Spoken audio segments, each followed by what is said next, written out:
When the earthquake erupted in Sarangani province, the PhilHealth and SPMC immediately discussed what to do with the patients. It was one of the most devastating earthquakes the region experienced. And we here in SPMC know that one of these days, right after the earthquake, we will be receiving patients. In times like these, our duty extends far beyond providing health insurance. It is about ensuring that every Filipino receives timely, life-saving care when it matters most. June 11, I received a message from my student trying to engage me and Team SPMC to help in making our patients be catered here in SPMC. So without any hesitation, I told them, yes, please let them come here.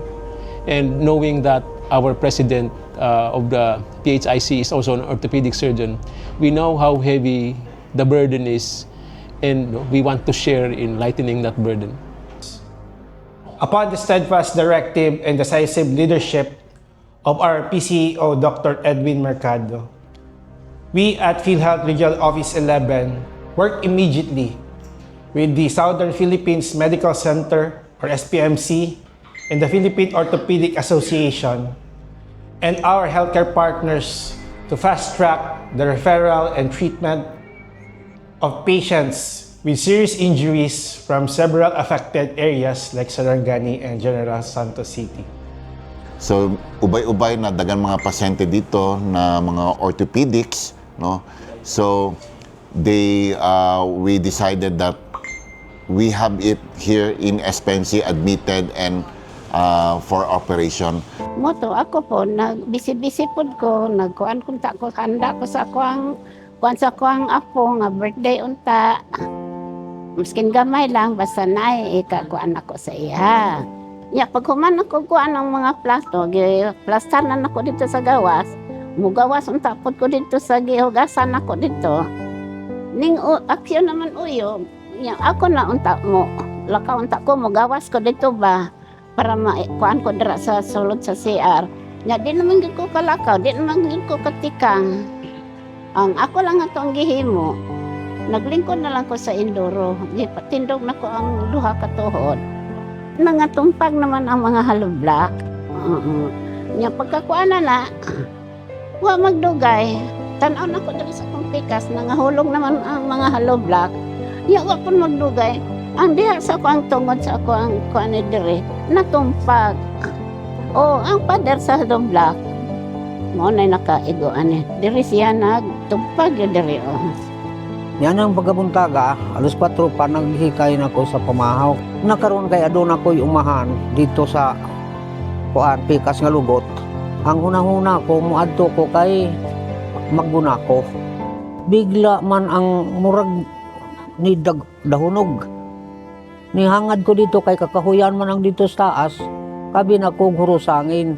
Di ay kay dili man diha man di ay siyuta. Ang yuta naman in town murag balod na. Ngapadulong dito sa kuha sa ubos. Nauban ko mga 50 metros. Natabunan ako siyuta kutob diri. Gisunod na ko sa kong mga bato. Salamat lang kay nakahigda ko. Kini lang ang nababag mauni ni ang nakuan, naigo sa dakong bato.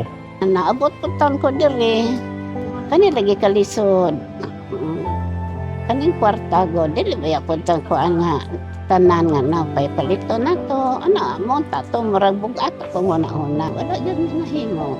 Pero pasalamat ni sa ang katabang sa amoa na ingon ako. Ang ako lang din hinabilib ko, kay atiman yun mi. Wala mi pasagli.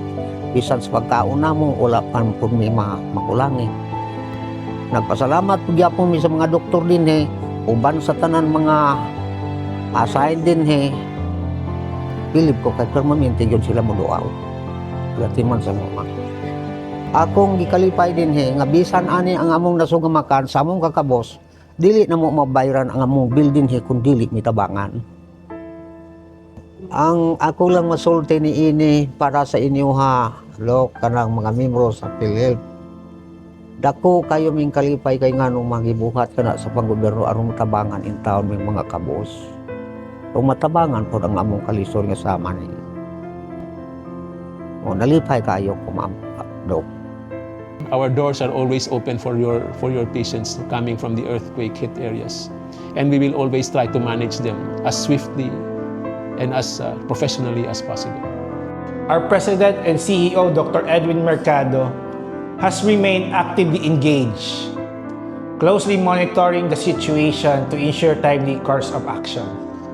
At least 10 patients have already undergone successful surgeries, while others continue to receive specialized orthopedic and trauma care. Affected patients were also guaranteed and covered under the zero balance billing policy, ensuring that they don't have to pay a single centavo for this urgent care. We are also very grateful for Dr. Ricardo Audan, to Dr. Fitzgerald Arancel, and to Dr. Romel Tan for their swift response and steady support, serving patients beyond Davao and fully committing their resources to help these affected individuals. Muli po sa pangunguna ng aming Presidente at CEO na si Dr. Edwin Mercado at sa kanyang direktiba na RISE 30 mission, hangad po namin sa inyo ang isang PhilHealth na mabilis, patas at mapagkakatiwalaan. Maraming salamat po. Salamat lang yapon. Salamat po sa inyo, ha. Salamat.